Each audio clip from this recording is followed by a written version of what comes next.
හරිද? තාර්කික පරිපාටි සටහන හදන්නේ. ඉස්සලාම ග්‍රේඩ් කියලා ගත්තා.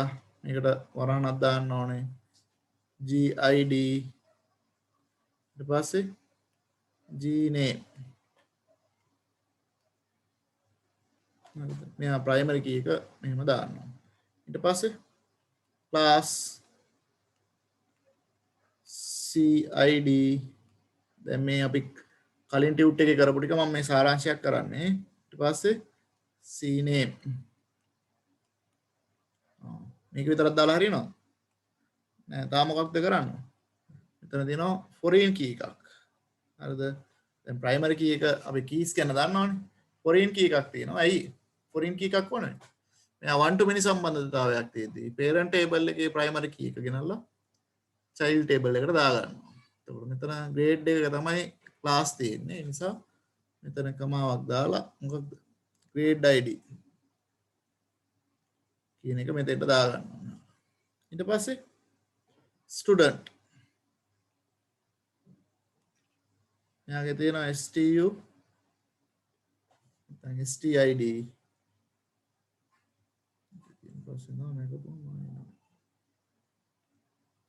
STID U නෑ STID ඊට පස්සේ U දාන්න පුළුවන් ST name address I DOB gender පස්සේ TP හරිද? දැන් තව එකක් මේකට එන්න ඕනේ. මොකක්ද? මෙයා ක්ලාස් අතර සම්බන්ධතාවයක් තියෙනවා ස්ටුඩන්ට්. එතකොට මෙයා තමයි එතකොට මේ සම්බන්ධතාවය parent මෙයා child මෙයා. හරිද? one to many තියෙන්නේ. එතකොට parent table එකේ primary key එක හැමතිස්සෙම මෙයාට ගෙනල්ලා දාන්න. තේන්නේ? class ID එක මේකට දාන්න. හරිද? එතකොට මෙයා තමයි මෙයාගේ foreign key එක වෙන්නේ. ඊළඟට තව මොනවද තියෙන්නේ? sport කියලා table එකක් තියෙනවා. sport කියලා entity එකක්. ඒක attributes දෙකක් තියෙනවා. SPID එකයි. SP name. එතකොට මෙයාගේ primary keys වලට ඔයාලා යටින් ඉරක් අදින්න ඕනේ. ඊට පස්සේ මේකට foreign keys තියෙනවද? නෑ. දැන් මේ student sport අතර තියෙන්නේ play කියලා මොකක්ද? many to many relationship එකක්. many to many relationship එකක් තියෙන වෙලාවට මොකද කරන්නේ? බහුබහු සම්බන්ධයක් තියෙන වෙලාවට මේ දෙකම එකතු කරලා අලුත් වගුවක් හදා ගන්නවා. හරිද? එතකොට මම හදනවා student sport කියලා. දැන් මේක මතක තියෙන්න ඕනේ අනිවාර්යෙන්. main to many සම්බන්ධයක් තිබ්බොත් අනිවාර්යෙන් මේ මැද තියෙන සම්බන්ධතාවයට අලුත් වගුවක් හැදෙනවා. හරිද? එතකොට ඒකේ primary key එක හැදෙන්නේ කොහොමද? මතකද? primary key එක හදන්නේ කොහොමද? මේ වගුවේ.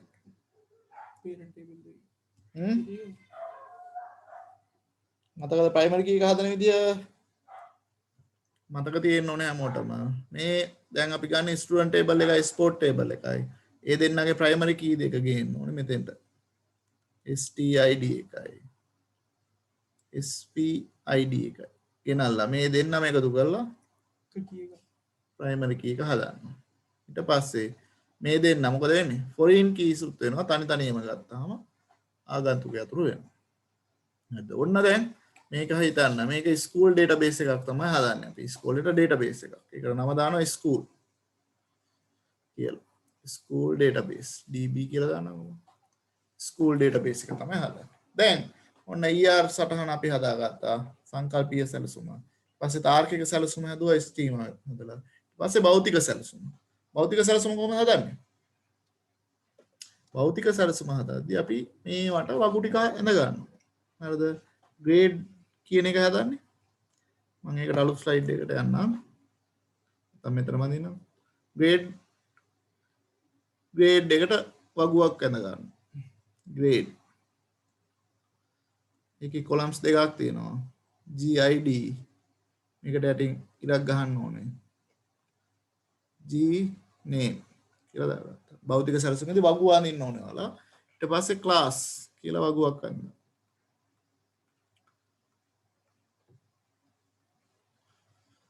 CID CNAME තව කොලම් එකක් එන්න ඕනේ මොකක්ද GID මේකට එන්න ඊට පස්සේ student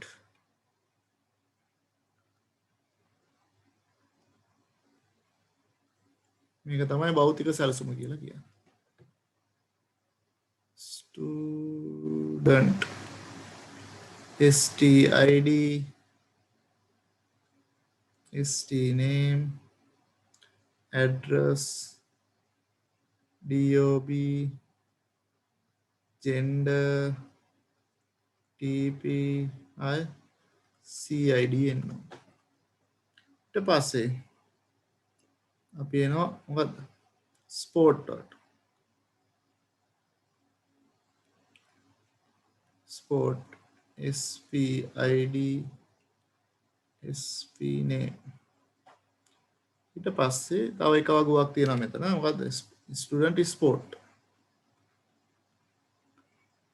student sport මේක SPID STID මේ දෙන්නම එකතු වෙලා තමයි මෙයාගේ primary key එක හැදෙන්නේ මේකේ primary key එක මේක මේකේ primary key එක මේක මේකේ primary key එක මේක හරි ඔන්න දැන් මේක තමයි භෞතික සැලසුම දැන් ඔන්න මේ ටික තියෙනවා දැන් අපි කරන්න යන්නේ මේ ටික පාවිච්චි කරලා මොකක් හදන්නද database එකක් හදන්න SQL පාවිච්චි කරලා එතකොට මේ database එක මෙන්න මේ වගු ටික දිහා බලාගෙන අපිට database එක හදන්න පුළුවන් එතකොට SQL වල DDL වලින් තමයි මේ database එක develop කරන්න ඕනේ දැන් එතකොට අපි ඉස්සලාම කරන්න ඕනේ මොකක්ද database එකක් create කරන්න ඕනේ අපේ MySQL කියන මොකද්ද MySQL කියන database R වෙනවා ඉස්සරහ relational database management system එකක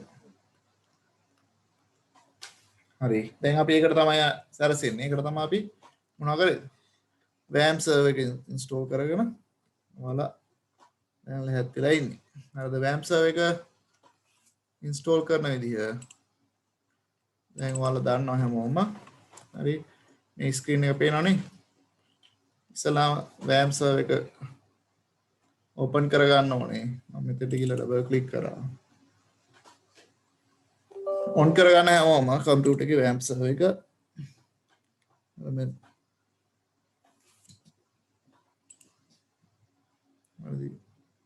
WAMP server එකේ මම කිව්වා ප්‍රධාන දේවල් කීයක් ක්‍රියාත්මක වෙනවද Windows computers වල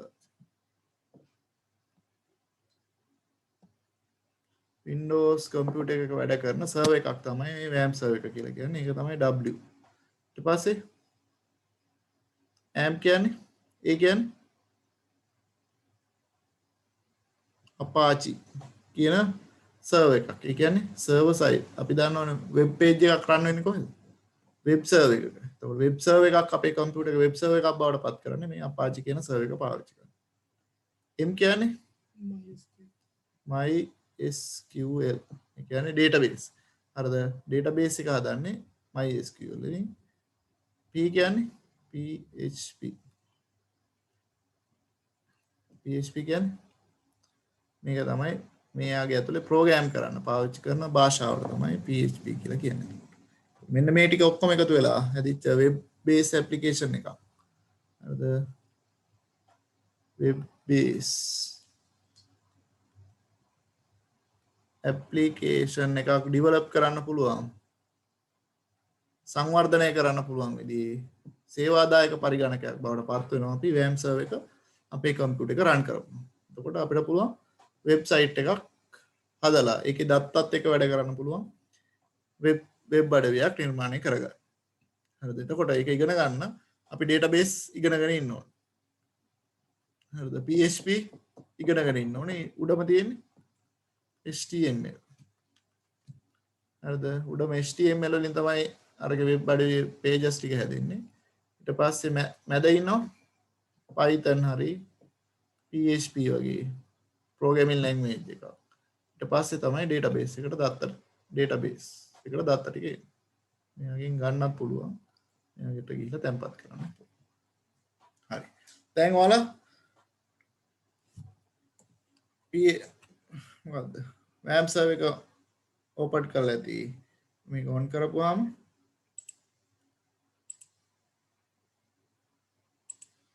අද මගේ ස්ක්‍රීන් එක පේනවා මෙතෙන්ට මේ ටාස්ක් බාර් එකට එනවා මේ වගේ අයිකන් එකක් මේක රතු පාට වෙලා තිබ්බොත් බෑ කොළ පාට වෙලා තියෙන්න ඕනේ එයාගේ උඩ ක්ලික් කරපුවාම මේ වගේ මෙනු එකක් පේනවා ඔයාලට හරිද මේකේ අපිට පුළුවන් මේක හරියට වැඩ කරනවා නම් මෙන්න මේ MySQL එකට ගියපුවාම මේ console කියලා එකක් එනවා හරිද මේකෙන් අපිට ඕන නම් මේ එයාට ලොගින් වෙන්න හදද්දී එයාට පාස්වර්ඩ් එකක් අහනවා root තමයි ඩිෆෝල්ට් එන්නේ අපිට ඕන නම් අලුතෙන් නමක් දාගන්න පුළුවන් මේක ඕකේ කරපුවාම මේ වගේ command prompt එකක් එනවා ඊට පස්සේ යනවා එයාගේ පාස්වර්ඩ් එක හරිද පාස්වර්ඩ් එක ඩිෆෝල්ට් තියෙන්නේ මොකුත් නැහැ පාස්වර්ඩ් එක විදියට ඔන්න දැන් මෙයාගේ ඇතුළට ගියා හරි ඊට පස්සේ මට මෙයාගේ ඇතුළේ තියෙන database බලන්න ඕන නම් දැන් ඉතින් queries කියන්නේ අපි අතින් ලියන text විදියට ලියන ඒවා තමයි query එකක් කියලා කියන්නේ හරිද මේකේ show bases කියලා ලිව්වොත් හරිද show databases කියලා අනිවාර්යෙන් මේ SQL ප්‍රකාශනයක් ලියද්දී අනිවාර්යෙන් ඔයාලා මතක තියාගන්න ඕනේ හරිද semicolon එකක් එනවා අකට හරිද එතකොට මේ ඔන්න දැන් පේනවා මොකක්ද මෙයාගේ අපේ මම ඉන්ස්ටෝල් කරලා තියෙන කම්පියුටර් එකේ තියෙන database ටික හරිද මගේ තියෙනවා SCH කියලා තියෙනවා school කියලා තියෙනවා sys කියලා තියෙනවා test කියලා තියෙනවා information schema කියලා තියෙනවා හරිද මේ ටික පේනව නේද ඔයාලට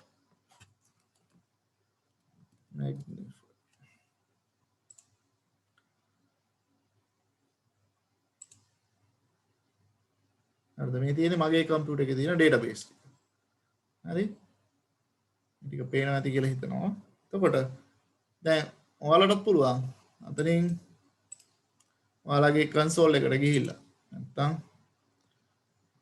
එතන මේ බටන් එක උඩට ගිහිල්ලා එතනින් MySQL හරි MySQL console කියලා තියෙන්නේ හරිද command prompt එකක් එන්නේ හරිද ඒකිනුත් ඕනනම් අපේ database ටික බලන්න පුළුවන් හරිද ඊට වඩා පහසුවෙන් වැඩ කරන්න පුළුවන් විදිහට මේක ඩෙවලොප් කරලා තියෙනවා සාමාන්‍යයෙන් අපි හරින අපුරුදු වෙන්න ඕනේ මෙන්න මේ වගේ command prompt එක වැඩ කරන්න තමයි සාමාන්‍යයෙන් පුරුදු වෙන්න ඕනේ. එහෙනම් පුරුදු වුණොත් අපිට ඕන දෙයක් කරන්න පුළුවන්. හරිද? එතකොට දැන් අපි ඇත්තට මේ වුණාට ප්‍රැක්ටිකල් කරන්න යන්නේ අපි ওই විදිහට කන්සෝල් එකකින් නෙමෙයි. අපි යන්නේ මොකෙන්ද? එතන තියෙනවා PHP myadmin කියලා එකක්. හරි? PHP myadmin කියන මෙනු එකට යන්න ඕන. ඒකෙන් තමයි අපේ SQL server එකට access එක දෙන්නේ. එයාට interface එක හදලා දෙන්නේ මේ PHP myadmin කියන ෆයිල් එකකින්. හරිද? හැමෝම යන්න PHP myadmin කියන තැනට. හරිද? ඔයාලේ කම්පියුටර් එකේ කරන්න හැමෝම නැති කට්ටිය බලාගෙන ඉන්න තමයි වෙන්නේ. මම මේක රෙකෝඩ් කරලා දාන්න ඕනේ හැබැයි ඔක්කොට. තාම එක වීඩියෝ එකක් අදාලා නැහැ හැබැයි කරපු. මෙතන යූසර් නේම් එක root password එක මොකුත් නැහැ. යට miradb කියලා ඇවි. ඊට පස්සේ go දෙන්න මෙතන. password එකට මොකුත් නැහැ.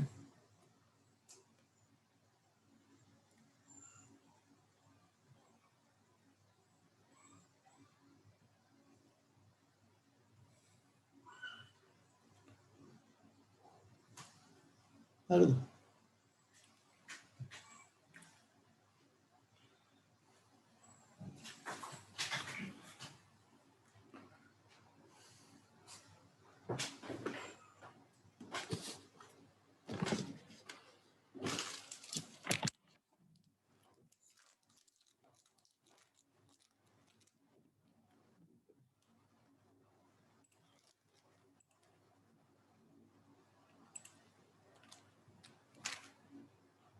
ඔයාලගේ ඕපන් වෙලා තියෙන්නේ මොකද්ද ඉන්ටර්නෙට් එක්ස්ප්ලෝරර් වලින් නම් ඒක ask me later දෙන්න ඕනේ බටන් එක කොබන්නේ ask me later දීලා යන්න ඉස්සරහට හරි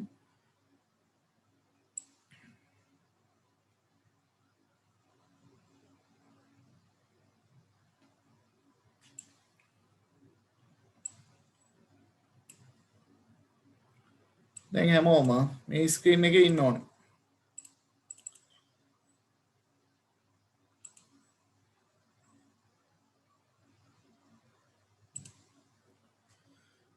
හරිද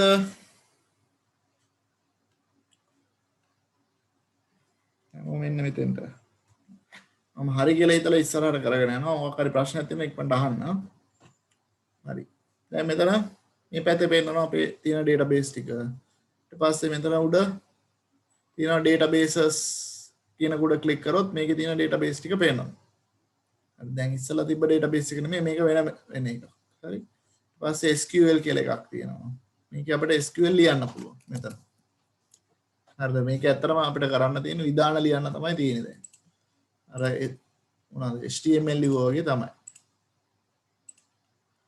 හරි මේ දැන් database ටික මගේ තියෙන පහක් තියෙනවා දැන්ට database SQL ඊට පස්සේ status මේකේ තියෙන තත්ත්වය user accounts ගිහිල්ලා බලන්න පුළුවන් හරිද root කියලා තියෙන්නේ ගොඩක් ඒවා local host එකට root desktop computer හරි මේවා එච්චරම වැදගත් නෑ අපිට හරිද වෙන කලින් හදපු database එකක් ඕනනම් මට මේක export කරලා ගන්න පුළුවන් හරිද මගේ දැන් තියෙන database එක ඕනනම් import කරලා ගන්න පුළුවන් අපිට මොනවා කරලා කලින් හදලා තියෙන database එකක් කොහේ හරි තියෙනවනම් ඒක මට import කරලා ගන්න පුළුවන් මේකෙන් export කරන්න පුළුවන් මම දැන් හදපු database තාම එච්චර දේවල් අපි දන්නේ නැහැ ඒ නිසා අපිට ඉස්සල්ලාම කරන්න තියෙන්නේ මේකේ තියෙන database ටික බලා ගන්න ඕන නම් මෙතන දැන් queries තමයි ලියන්න තියෙන්නේ query එකක් කියන්නේ අර HTML වල අපි ප්‍රකාශන ලියුවා වගේ මෙතන ප්‍රකාශනයක් තමයි ලියලා තියෙන්නේ හරිද මට පුළුවන් show databases කියලා type කරන්න දැන් ඔයාලා කොයි වෙලේවත් දැන් මේකේ තියෙන අවාසිය තමයි මේක අපිට පෙන්නනවානේ මොනවද වචනයක් ටයිප් කරද්දි ඉස්සරහ මේකේ පෙන්නනවා ඕල්ට කියපන් ඒ ගහපුවම ඕල්ට කියලා එනවා හරිද මෙහෙම ආවා කියලා ඔයාලා මේකෙන් සිලෙක්ට් කරලා ගන්න එපා කොයි වෙලේද ඒ අපිට විභාගයට ඔහොම සිලෙක්ට් කරන්න දෙන්නේ නැහැ නේ අනිවාර්යෙන් ලියන්න වෙනවා හරිද ඒ නිසා අනිවාර්යෙන් දිගටම ලියාගෙන යන්න වචනේ හරිද show databases පළවෙනි query එක අපි ලියන්න හරිද මේක ලියලා දැන් මෙතන උඩ බලන්න මෙතන නම තියෙන්නේ server MiraDB ඒ කියන්නේ අපි මේ database management system එකේ තමයි තාම ඉන්නේ හරිද ඒ නිසා show database ගහපුවම මොකද වෙන්නේ මේ database management system එකේ තියෙන databases ටික ඔක්කොම පෙන්නනවා ඔන්න මෙතන යටින් පෙන්නනවා query කරන්න වෙලා හරිද your SQL query has been මොකද executed successfully කියලා එනවා ඊට පස්සේ යටින් database ටික පෙන්නනවා හරිද දැන් අපි මොකද කරන්න ඕන ඉස්සල්ලාම අපිට කරන්න තියෙන්නේ මොකක් කරන්න database එකක් හදා ගන්න දැන් අපි මම ඉස්සලා පැහැදිලි කරා හරිද දැන් අපි හදන්න යන්නේ school කියලා database එකක් කියලා හිතන්නකො හරිද මම මේකට නම දානවා school කියලා එතකොට ඒකේ වගු ටික තමයි මෙතන තියෙන්නේ අපි database එක හදලා ඉවර වෙච්චාම මේ table ටික හැදෙන්න ඕන හරි දැන් ඔයාලා මෙතන ටයිප් කරද්දි මතක තියාගන්න ඕනේ මොකක්ද semicolon එක ඉස්සරහට දාන්න ඕන හරි ටයිප් කරලා ඉවරලා semicolon show database හරි අනිත් එක තමයි අපි SQL ලියද්දි මේ මොකද්ද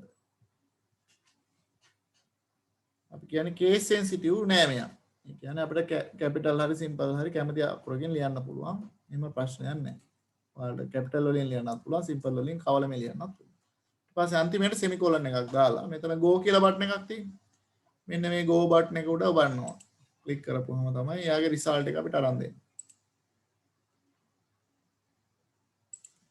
show databases හරි හරි පළවෙනි query එක ඔයාලා run කරා දැන් අපිට තියෙන්නේ මොකක් කරන්නද අපිට database එකක් develop කරගන්න ඉස්සල්ලා දැන් අපි school කියලා එකක් ඔයාලා හදලා නැහැ නේ තාම ඔයාලා යන්න ඕනේ school කියන ඩේටාබේස් එකක් හදා ගන්නවා. ඩේටාබේස් එකට නමක් දා ගන්න. අපිට මේ වගේ ඩේටාබේසස් ඕන තරම් අපිට මේක ඇතුලේ හදන්න පුළුවන්. කිසි ප්‍රශ්නයක් නැහැ. හරි. ඩේටාබේසස් කැමති ගානක් හදන්න පුළුවන්. දැන්ට තියෙනවා මේකේ ඩේටාබේස් 5ක්. හරිද? දැන් අපි යන්නේ අලුත් ඩේටාබේස් එකක් හදන්න. ඒකට query එක ලියන්න ඕනේ. දැන් යන්න ඕනේ මෙතන SQL කියලා බටන් එකක් තියෙන උඩ. ඉන්නේ හිටිය ඩේටාබේසස් කියන ඒවට උඩට යන්න SQL කියලා තියෙනවා. ඒක උඩට ගියා. හරිද? ඩේටාබේස් එකක් හදන්න query එක තමයි create database space එක create space database ඊළඟට database එකට නමක් දෙන්නවා. මම හදන්නේ school කියලා. පුළුවන් තරම් simple වලින්ම type කරන්න ගහන ඒවා. එතකොට අපිට ලේසි. school කියලා දුන්නා. database කියන්නේ එක වචනයක්. ඉතින් තියන්න.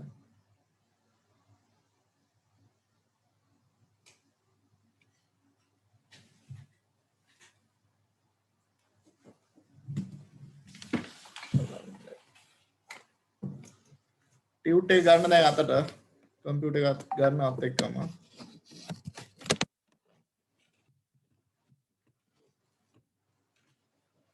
ටියුට් එකත් ගන්න ඔන්න show create database school කියලා type කරා ඊට පස්සේ go දෙන්න go දැන් එනවා return an empty result set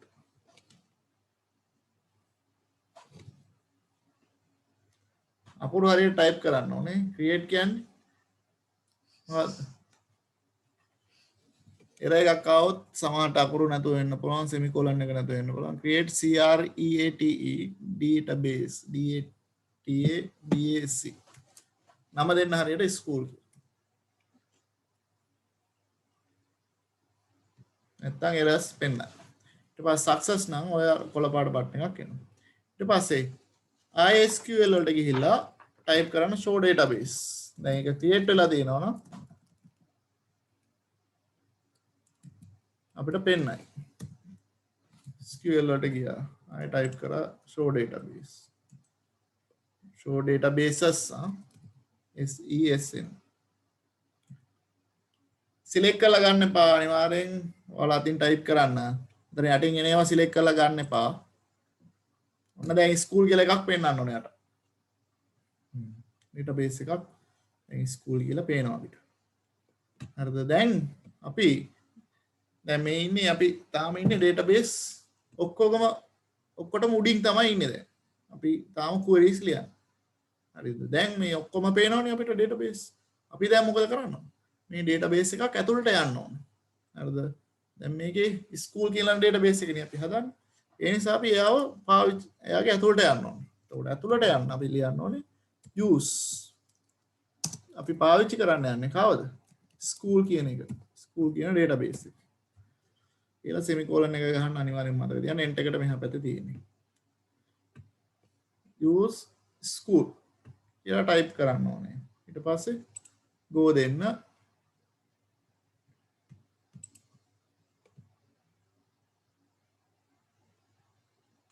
මම වැරද්දක් කළා තියෙනවා. මොකද අකුරු වැරදිද ගහලා තියෙන්නේ. sh ඔන්න එතකොට return an empty result set කියලා. ඔන්න දැන් අපි ඉන්නේ බලන්න school කියන database එක ඇතුලේ. හැබැයි මෙතන තියෙන ප්‍රශ්නේ තමයි අපේ database එක උඩ නම වෙනස් වෙන්න ඕනේ school කියන එකට. වෙනස් වුන්නේ නැහනේ. හරිද? ඒ නිසා දැන් සාමාන්‍ය අපි queries ලියලා විතරක් යනවා නම් ඕකෙන් හරි. ඒ නිසා දැන් අපි මෙතනදී practical කරද්දී එන්න මේ school කියලා අපේ navigation panel එකක් පෙන්වනවා. වම් අත පැත්තෙන් වලදී. හරිද? මේකේ school කියන එක select කරන්න. එතකොට මෙතන උඩ පෙන්නයි මෙලා DB 33.6 ඉස්සරහට ඊතල දාලා database school කියලා. දැන් අපි හදපු database එක. දැන් අපි ඉන්නේ කාගේ ඇතුළේද? school කියන database එක ඇතුළේ තමයි ඉන්නේ දැන්. හරිද දැන් එක එක වෙයි ගණන් ගන්න එපා මෙයාගේ උඩ විතරක් ක්ලික් කරන්න දැන් හරිද මෙයාගේ මොකුත් නෑ තාම ස්කූල් කියන එක ඇතුළේ හරිද ඊට පස්සේ යන්න එතන SQL කියන එකට ඊට කලින් ගන්නකොට ටියුට් එක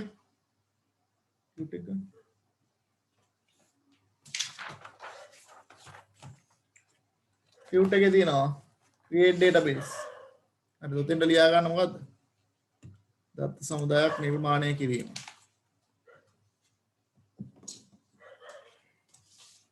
create database මාතෘකාව උඩ තියෙන කොටුව උඩම කියන පිටුව තුන්වෙනි පිටුවේ උඩම තියෙන කොටුව හිස් කොටුවක් තියෙන ඒකේ මාතෘකාව දත්ත සමුදායක් නිර්මාණය කිරීම create database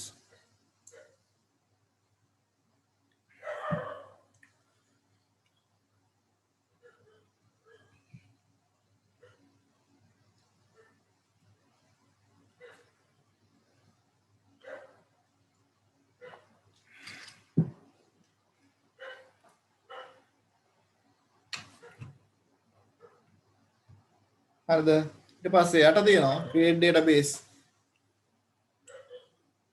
query එක තමයි create database name එකක් දෙන්නවා හරිද database එක නම දුන්නේ මොකද්ද school කියලා create database school යටින් යන නිදසුනටදී අපි ලියපු query එක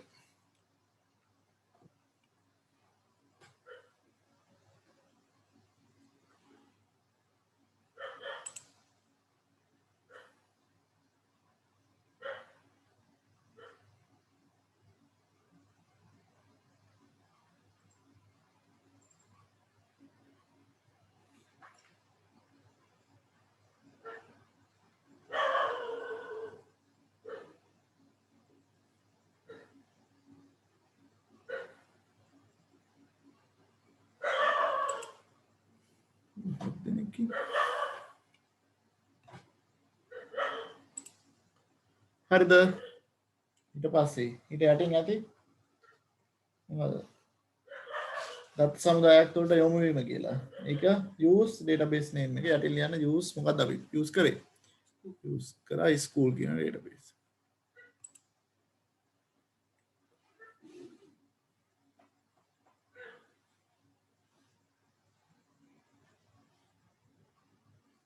හරි දත්ත සමුදායක වගුවක් ළඟට අපිට තියෙන ටේබල් එකක් හදන්න දැන් ඔන්න database එකක් ඇතුළට ඇවිල්ලා ඉන්නේ school කියන database එක. දැන් database එකක් හැදිලා තියෙන table වලින් අපි එතකොට ඉස්සල්ලාම table එකක් create කරගන්න ඕන. හරි. අපි create කරනවා database table එකක්. හරිද? දැන් මම ඉස්සල්ලා අපි database එකක් හැදුවානේ.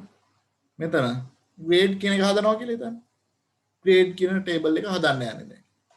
එතකොට එයාගේ බලන්න schema එක grade grade id grade name මෙහෙමනේ තියෙන්නේ නේද ඔන්න දැන් අපි හදන්න යන්නේ grade කියලා database එකක්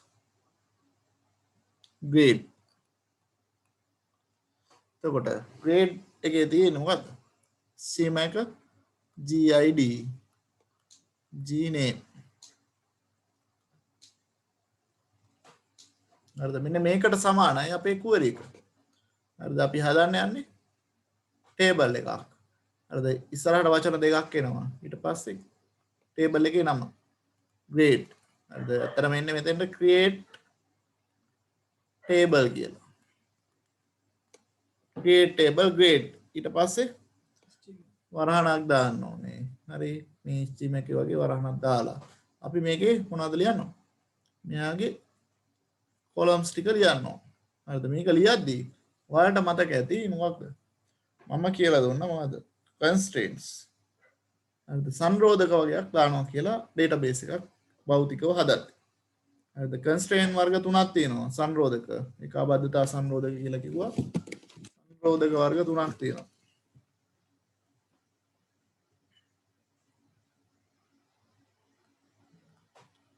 හරිද මොනවාද සංරෝධක වර්ග තුන කියන්න බලන්න දැන් ටේබල් එක හදද්දී අපි ওই ටික අනිවාර්යෙන් දාන්න ඕන එකක් තමයි domain integrity වසම් ඒකාබද්ධතාවය හරිද domain වසම් ඒකාබද්ධතාවය. ආය entity integrity මොකද්ද? entity කියන්නේ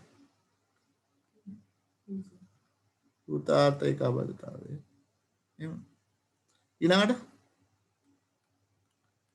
referential integrity කිව්වේ මොනවාද? සබැඳි ඒකාබද්ධතාවය. හරි. එතකොට ඩොමේන් ඉන්ට්‍රිගිටි කිව්වේ මොකද්ද? මම පැහැදිලි කරලා කිව්වා ඩොමේන් කියන්නේ මොකද්ද? අපි දාන දත්ත නිවැරදිව ඇතුළත් වෙලා තියෙනවද කියලා බලන්න තමයි ඩොමේන් ඉන්ට්‍රිගිටි කියන එක තියෙන්නේ. එන්ටිටි ඉන්ට්‍රිගිටි කියන්නේ ප්‍රාථමික අතුර. ඒ කියන්නේ අනන්‍ය දත්ත විතරද කියලා මේ ටේබල් එකට දාන්න කියලා චෙක් කරන්න පාවිච්චි කරන එන්ටිටි ඉන්ට්‍රිගිටි. ඩිෆරෙන්ෂියල් ඉන්ට්‍රිගිටි කියන්නේ වගු දෙකක් අතර සම්බන්ධතාවයක් ඇති කරද්දී මේ සම්බන්ධතා නිවැරදිව නිර්මාණය වෙලා තියෙනවද කියලා චෙක් කරන්න තමයි රිෆරන්ෂියල් ඉන්ට්‍රිගිටි කියන එක තියෙන්නේ. එතකොට දත්ත සමුදායක වැරදි වළක්ව ගන්න. ඒකේ තියෙන අඩුපාඩු අඩු කර ගන්න තමයි මේ සංරෝධක කියන ඒවා දාන්නේ. ඒකාබද්ධතා සංරෝධක. එතකොට මේ වගුවක කොලම්ස් නැත්නම් තීරු නිර්මාණය කරද්දී අපි අනිවාර්යෙන් ඩොමේන් ඉන්ට්‍රිගිටි කියන එක බලන්න වෙනවා. එතකොට අපි පාවිච්චි කරන වසම හරියට වසම කියන්නේ කොලම් එකට අදාළ විස්තර දත්ත ටික නිවැරදිව ඇතුළත් වෙනවද කියලා බලන එක තමයි ඩොමේන් ඉන්ට්‍රිගිටි කිව්වේ වෙන්නේ. දැන් මෙතන වසම් දෙකක් තියෙනවා. එකක් DID අනිත් එක DNAME. GID GNAME. grade ID එකයි grade name. එතකොට වසම් නාමයක් තියෙන්න ඕනේ GID. ඊට පස්සේ මෙයාට තියෙන්න ඕනේ data type එකක්. හරිද? මෙයාට තියෙන්න ඕනේ දත්ත ප්‍රරූපයක්. දත්ත ප්‍රරූපයක් කියන්නේ කොච්චර දත්ත ප්‍රමාණයක් මෙයාට GID එකට දාන්න දෙනවද? මොන වගේ දත්තද මෙයාට දාන්න? අර ඔයාලගේ ටියුට් එකේ යන්නකෝ අන්තිම පිටුවට. අන්තිම පිටුවට කලින් පිටුවේ. මේ 23 වෙනි පිටුවේ තියෙන්නේ. බලන්න 23 වෙනි පිටුවට යන්න.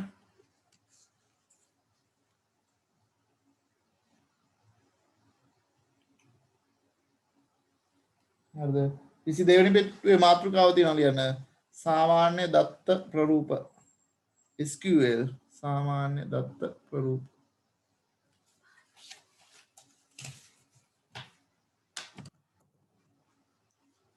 data types කියන්නේ මොනවද? දත්ත ප්‍රරූප කියලා කියනවා අපි ඒවට. එතකොට දත්ත සමුදායක මෙහෙම වගුවක් නිර්මාණය කරද්දී මේ වගුවේ තියෙන උපලැකි නැත්නම් fields නැත්නම් columns නැත්නම් මොනවද උපලැකි කියලා කියන්නේ අපි මේවට දත්ත දාද්දි මොන වගේ දත්තක් දාන්න පුළුවන් කියලා අපි කලින් ඩිෆයින් කරන්න ඕන. හරිද? ID එකට මොන වගේ දත්තයක් දාන්නේ? name එකට මොන වගේ එකක්ද දාන්නේ කියලා අපි කිව්වා මොනවද? instance කියලා කිව්වේ. relational instance කියලා කතා කරා. instance එකක් කියන්නේ මේකට දාන්න දත්තේ මොන වගේ? දැන් grade ID එකට දාන්නේ හිතන්න G01 කියලා. G02 ඔක තමයි instance එක කියලා කියන්නේ. G01 කියන්නේ grade 6. 02 කියන්නේ grade 7. මේක තමයි instance එකක් කියලා කියන්නේ.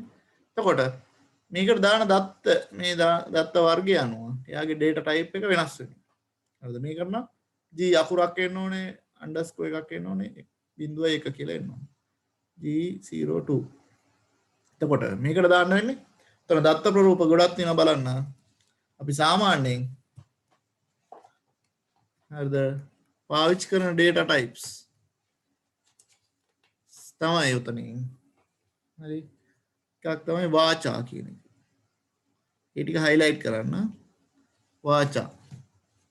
මේකේ ඔය P කියලා දෙන්නේ අපිට පුළුවන් මෙතන ලියන ඉලක්ක අකුරු ගාන. වාචා කියන්නේ මෙතන අකුරු කීයක් ලියනවා. දැන් මේකේ නම් 4යි.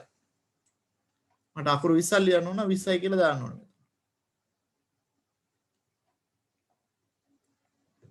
හරිද? වාචා කියලා තියෙන්නේ. හරිද? චා කියලා කිව්වොත් ඒකේ හැමතිස්සෙම කීයද අකුරු? එක අකුරක් විතරයි වැටෙන්නේ. චා කියලා එකක් පාවිච්චි කරනවා. හරි?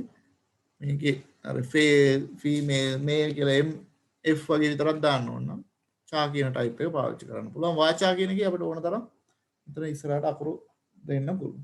ඊට පස්සේ integer int කියන ටයිප් එක පාවිච්චි කරන්න පුළුවන් int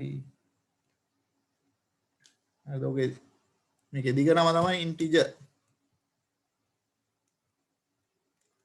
මේ වගේ data types ගොඩාක් තියෙනවා int කියන එකත් පාවිච්චි කරන්න පුළුවන් හිතන්නකෝ මෙතන ඉලක්කම් දෙකක් තියෙන්න ඕනේ කියලා එතකොට මෙතෙන්ට දෙක දාන්න පුළුවන් හතරක් තියෙන්න ඕන හතරයි 10ක් තියෙන්න ඕන 10යි මේකෙත් දෙන්න පුළුවන් හරි integer ඊට පස්සේ දශමාගයන් තියෙනවා නම් අපිට පුළුවන් decimal කියන එක පාවිච්චි කරන්න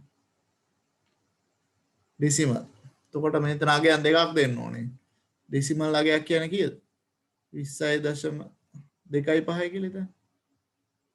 එතකොට මේ පැත්තට ලියන්න පුළුවන් අගයන් ගන්න මේ පැත්තට ලියන්න පුළුවන් අගය ගන්නකුයි තියෙනවා. මේ පැත්තට අපිට 4ක් ලියන්න ඕන කියලා හිතන්න. 4ක් උඩරින් පුළුවන්. මේ පැත්තට දශම තිතෙන් අනිත් පැත්ත 2යි. මොනවද යන්න පුළුවන්. decimal. අර මේ මම නිතර පාවිච්චි කරන දත්ත ප්‍රරූප ගැන කතා කරන්නේ. හරිද? ඊට පස්සේ float. අද මේ හැම එක දත්ත ප්‍රරූපේ වෙන් කරන බිට් ප්‍රමාණයක් තියෙනවා ඩේටාබේස් එකක් හැදෙද්දී. හරිද? එතකොට අපි ගැලපෙන දත්ත ප්‍රරූප පාවිච්චි කරන්න ඕනේ. එතකොට ඩේටාබේස් එකේ සයිස් එක අඩු කරගන්න පුළුවන්. නැත්තම් මොකද වෙන්නේ? ඩේටාබේස් එකේ සයිස් එක ගොඩක් වැඩි වෙනවා. හරිද? මේ විනාඩිය තියෙන්නේ ආයෙ ලොගින් වෙන්න.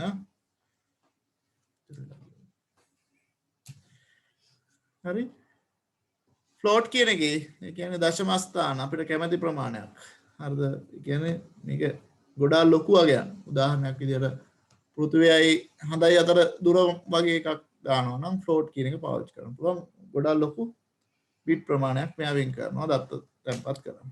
ඊට පස්සේ තව එකක් තියෙනවා බූලියන්. බූලියන් කියන එකේ තියෙන්නේ මොනවද? true false